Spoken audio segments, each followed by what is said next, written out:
नीरज एक युवा डॉक्टर जो नए दवाखाने में काम करने के लिए आया है।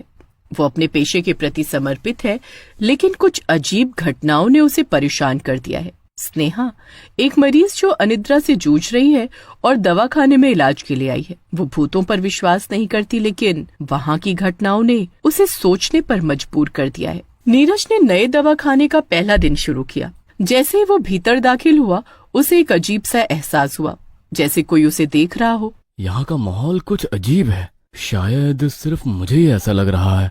अब क्या आप मेरी मदद कर सकते हैं? मैं रात में सो नहीं पा रही।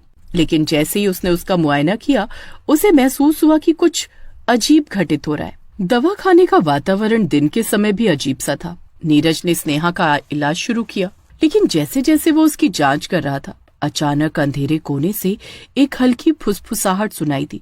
वो चौंका और पीछे मुड़कर देखा, लेकिन वहाँ कोई नहीं था। क्या ये सिर्फ मेरी कल्पना है? यहाँ कई लोग हैं जो यहाँ से गायब हो गए हैं। मैंने भी सुना है कि इस दवाखाने में कुछ अजीब होता है। नीरज ने उसकी बात पर ध्यान नहीं दिया, लेकिन उसके मन में एक संदेह पैदा हो गया।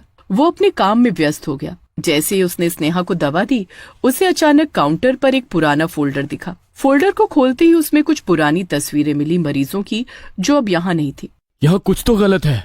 ये तस्वीरें किसकी हैं? ये वो लोग हैं जिन्हें यहाँ लाया गया था और फिर कभी वापस नहीं आए। नीरज ने स्नेहा की बातों को गंभीरता से लिया।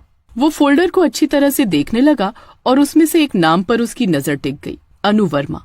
वो पिछले साल यहाँ आई थी, लेकिन उसका कोई अता पता नहीं था। अनु वर्मा, ये नाम मुझे जाना पहचाना लग रहा है। क्या तुम जानती हो कि ये लड़की कहाँ गई? मेरे सहकर्मी ने बताया था कि वो यहाँ आई थी और फिर अचानक गायब हो गई। उस दिन के बाद से ये दवाखाना अजीब घटनाओं का गवाह बना है। लेकिन तभी स्नेहा की नजर काउंटर पर पड़े एक पुरानी डायरी पर पड़ी। वो उसे उठाने के लिए आगे बढ़ी और जैसे ही उसने उसे खोला, कमरे में ठंडी हवा चलने लगी। ये क्या है? इसमें तो अनु वर्मा के नोट्स हैं। डायरी में लिखी बातें डरावनी थी। अनु ने वहाँ अपने अनुभवों का उल्लेख किया था, जिसमें उसने भूतों के बारे में लिखा था। हमें इसे पढ़ना चाहिए, शायद इसमें हमें कुछ मदद मिले। नीरज और स्नेहा ने उस पुरानी डायरी को खंगालना शुरू किया। देखो, अनु ने यहाँ बहुत सारी बातें लिखी हैं। ये सब बातें अजीब हैं। वो कहती है कि दवाखाने में उसे अजीब आवाजें सुनाई देती थी और कभी कभी मरीजों को बेतरतीब स्थिति में देखा था। यहाँ लिखा है कि उसने एक रात एक मरीज को देखा जो बेताब होकर दवाखाने के कोनों में घूम रहा था। उसे लगा कि वो उसे कुछ बताना चाहता था। क्या तुम सोचती हो कि वो मरीज भूत हो सकता है?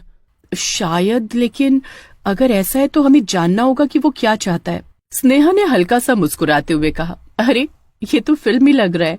फिल्में भी कई बार सच में बदल जाती हैं। फिर अचानक दवाखाने में एक तेज चीख सुनाई दी। क्या वो कोई और मरीज है? हमें जांच करनी होगी।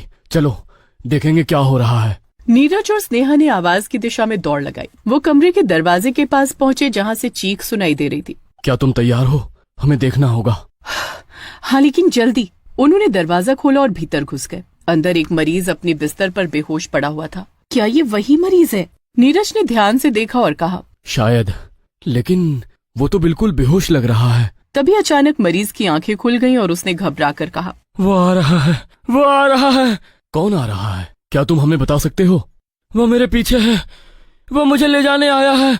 तभी अचानक कमरे का तापमान गिरने लगा और एक अंधेरा साया उनके पीछे आते दिखा। ये क्या है? हमें यहाँ से भागना होगा।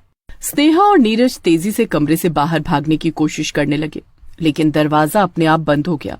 हमें कुछ करना होगा, नहीं तो हम यहाँ फंस जाएंगे। अचानक उस अंधेरे साये ने अपना आकार लेना शुरू किया। ये एक भूतिया आकृति थी। उसने धीमी आवाज में कहा, तुम यहाँ क्यों आए हो? ये जगह तुम्हारे लिए नहीं है। हम तुम्हारी मदद करना चाहते हैं। हमें बताओ, तुम क्या चाहते हो? भूत ने उसकी बातों पर ध्यान नहीं दिया और स्नेहा की ओर बढ़ने लगा।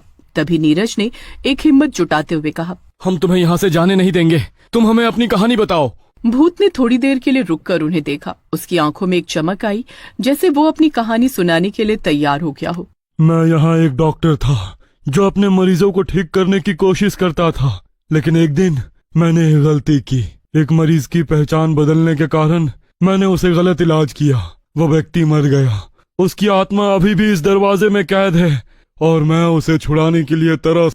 क्या हम उसकी आत्मा को मुक्त कर सकते हैं? तुम्हें उसकी पहचान को जानना होगा।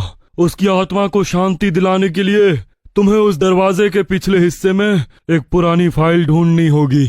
हम वो फाइल ढूंढेंगे, लेकिन तुम हमें रास्ता बताओ। भूत ने एक लंबा हाथ बढ़ाया और उन्हें उस स्थान की ओर इशारा किया जहाँ पुरानी फाइलें रखी गई थी। वहां जाने से सावधानी बरतना, अंधेरा तुम्हें पकड़ ले सकता है। स्नेहा और नीरज धीरे धीरे दवाखाने के पिछले हिस्से की ओर बढ़े। यहाँ बहुत अंधेरा है, मुझे डर लग रहा है। डरो मत, हम यहाँ उस फाइल के लिए आए हैं। हमें बस ध्यान रखना है कि हमें उस भूत से कोई खतरा ना हो। वो एक पुरानी अलमारी के पास पहुंचे। स्नेहा ने दरवाजा खोला और अंदर ढेर सारी पुरानी फाइलें मिली। वे दोनों फाइलों को देखने लगे।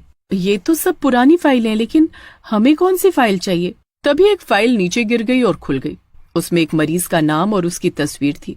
ये देखो, ये तो वही मरीज है जिसके बारे में भूत ने कहा था। क्या लिखा है इसमें?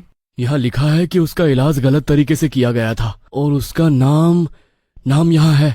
हमें इसे भूत को बताना होगा। तभी अचानक पीछे से एक खौफनाक आवाज आई। तुम यहाँ क्या कर रहे हो? वे दोनों चौंक गए और घबरा कर पलटे। स्नेहा और नीरज उस खौफनाक भूत को देखकर डर गए। तुम्हें यहाँ आने की क्या जरूरत थी? तुम्हारे कारण ही मैंने अपनी जिंदगी गंवाई। हम केवल तुम्हारी मदद करना चाहते हैं। हम जानते हैं कि तुम्हें न्याय नहीं मिला। जिन लोगों ने मेरा इलाज किया वे बेगुनाह नहीं थे। उन्हें अपनी गलतियों का एहसास नहीं हुआ। मुझे दर्द की जिंदगी जीने को मजबूर किया गया। भूत ने धीरे से हाथ बढ़ाया और फाइल की ओर इशारा किया। उसमें सब कुछ है। जो हुआ वो याद करो। नीरज ने फाइल को ध्यान से देखा। उसमें भूत की मेडिकल रिपोर्ट और डॉक्टर की गलतियों का विवरण था। अगर हम इसे अस्पताल के प्रशासन को दिखाएं तो शायद वे तुम्हारे लिए कुछ कर सकें। स्नेहा और नीरज ने भूत की बात को गंभीरता से लिया। अब उन्हें हर कीमत पर उसकी मदद करनी थी। वे अस्पताल के अधिकारियों के पास गए और भूत की कहानी सुनाई। अधिकारियों ने पहले तो उनकी बातों को नजरअंदाज किया, लेकिन जब उन्होंने भूत की मेडिकल रिपोर्ट दिखाई तो सब चौंक गए। रिपोर्ट में डॉक्टर की लापरवाहियों का जिक्र था और भूत के साथ हुए अन्याय की कहानी सामने आई। देखिए, ये बहुत गंभीर मामला है। हमें इसकी पूरी जांच करनी होगी। फिर जब वे लौटे तो भूत ने उन्हें रोते हुए देखा। क्या हुआ? क्या कुछ हुआ? हमें तुम्हारी मदद करने का एक मौका मिला है। हम प्रशासन को तुम्हारी कहानी बता रहे हैं। स्नेहा और नीरज ने भूत की भावनाओं को समझा और उसे वादा किया कि वे उसकी मदद करेंगे। उन्होंने एक योजना बनाई कि वे भूत की कहानी को सबके सामने लाएंगे और उसकी आत्मा को मुक्त करने के लिए आवश्यक कदम उठाएंगे। भूत ने देखा कि कैसे स्नेहा और नीरज उसकी मदद कर रहे थे। भूत ने उन्हें धन्यवाद दिया और धीरे धीरे उसकी आत्मा हल्की हो गई, जैसे उसे अपनी मुक्ति का एहसास हुआ। तुमने मेरी मदद की है। अब मैं शांति से जा सकता हूँ। स्नेहा और नीरज ने देखा कि भूत की आंखों में अब राहत थी। अब तुम्हें कभी भी इस जगह की याद नहीं आएगी। धन्यवाद। और अगले ही क्षण उसकी आत्मा नीली रोशनी में लिपटी और एक मीठी ध्वनि के साथ आसमान की ओर उड़ गई। अस्पताल की सभी हलचलें समाप्त हो गई। क्या हमने सच में उसे मुक्त कर दिया?